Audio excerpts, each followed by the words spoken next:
Hello student, 2026-এ মাধ্যমিক পরীক্ষার্থীদের জ্যামিতির কয়েকটি শর্ট কোশ্চেন। জ্যামিতি থেকে যে শূন্যস্থান পূরণ থাকে, এই শূন্যস্থান পূরণগুলি তাদের মধ্যে বিশেষ বিশেষ ইম্পর্ট্যান্ট। প্রথম প্রশ্ন, বৃত্তস্থ সামান্তরিক একটি ড্যাশ হবে। উত্তর, বৃত্তস্থ সামান্তরিক একটি আয়তক্ষেত্র হবে। আয়তক্ষেত্র। বৃত্তস্থ সামান্তরিক একটি আয়তক্ষেত্র হবে। 2 নম্বর, সুষম ষড়ভুজের প্রতিটি বহিৎকোণের মান কত? সুষম ষড়ভুজের প্রতিটি বহিৎকোণের মান 60 ডিগ্রি। তৃতীয় প্রশ্ন, অর্ধবৃত্তস্থ কোণ ড্যাশ। অর্ধবৃত্তস্থ কোণ মাত্রই সমকোণ। সমকোণ। সমকোণ বা 90 ডিগ্রি। তৃতীয় প্রশ্ন, দুটি সদৃশ্য ত্রিভুজ সর্বদাই ড্যাশ হবে। দুটি সদৃশ ত্রিভুজ সর্বদাই সর্বসম হবে। তৃতীয় প্রশ্ন, বৃত্তস্থ রম্বস হলো একটি ড্যাশ। বৃত্তস্থ রম্বস হলো একটি বর্গক্ষেত্র। বর্গক্ষেত্র।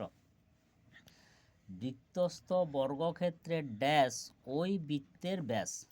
বৃত্তস্থ বর্গক্ষেত্রের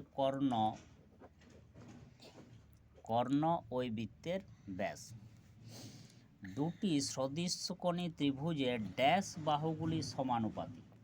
অনুরূপ বাহুগুলি। অনুরূপ।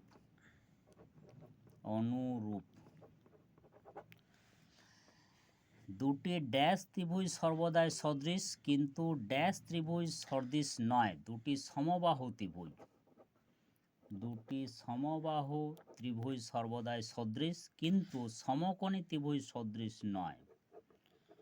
সমকোণী।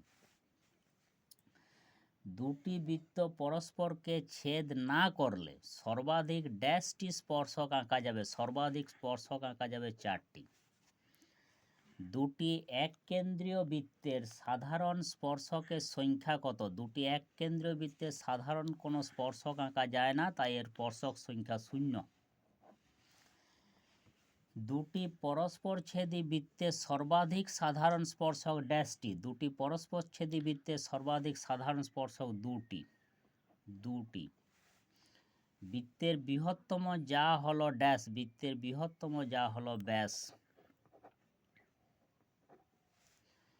3টি ড্যাশ বিন্দু দিয়ে একটি মাত্র বৃত্ত আঁকা যাবে। 3টি অসমরেখ। অসমরেখ। দুটি বৃত্ত বহিঃস্পর্শ করলে কেন্দ্রদ্বয়ের দূরত্ব ব্যাসার্ধ দুটি ড্যাশের সমান হবে। যোগফলের সমান হবে। যোগফলের সমান হবে। Thanks for watching. Please subscribe my channel for new videos.